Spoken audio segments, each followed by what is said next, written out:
Truck जळाला होता. तो ट्रक चालकाने आरोप केलाय की पोलिसांनी हा ट्रक पेटवून दिला आणि घटनास्थळावर वाहतूक पोलीस हे फरार झालेले आहेत. काय सांगाल? तेच आता मग आता त्याच ठिकाणी मी आहे आणि सगळी ट्रॅफिक जाम झालेली आहे. मी येवल्यावरून मुंबईला चाललो होतो त्या नाक्यावर. तिथे हा ट्रक पेटलेला. तर सगळे ड्रायव्हर सांगतात आजूबाजूचे सुद्धा की ही जी वाहतूक जे आहेत पोलीस जे आहेत इथले एक तर पैसे गोळा करतात त्याच्यामुळे ट्रॅफिक जाम होतं. बरं, हा जो ट्रक जो आहे तो खासगी जरी असला तरी त्याच्यामध्ये सगळं मिलिटरीचं सामान आहे.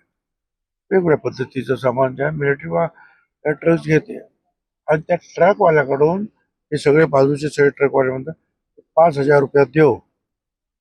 तर मी कुठून देणार आणि सगळं मिलिटरी गव्हर्नमेंटचं सामान चेक कर. त्यांनी कागदपत्र दाखवली. ते बघा कागदपत्र माल कोणाचा आहे काय.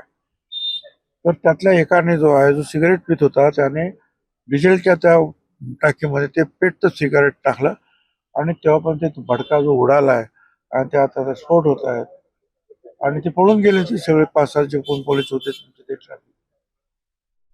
तर आता मी ते आमच्या इथल्या लोकल पोलिसांना सांगितलं की बाबा तुम्ही याच्यावर FIR वगैरे घ्या. कारण एक तर ते पैसे गोळा करणं हा गुन्हा तो आहेच, पण अशा रीतीने कुणाच्याही म्हणजे तो तर मिलिटरीचा माल आहे. कुणाच्याही याला आग लावायचं काम तुम्ही करू शकत नाही. काय आता तो ट्रक कोण भरून देणार? ते गव्हर्नमेंटचं सगळं जो सामान जळतंय ते मग त्या लष्कराचं ते काय चाललेलं आहे.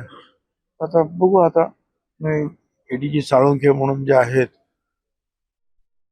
DG जे ऍडिशनल DG त्यांना पण मी फोन केला. ते म्हणाले मी पण बघतो आणि आमचे लोक जे आहेत ते त्यांच्याकडे कारवाई करतात इथले लोकल. ठीक आहे, चलो.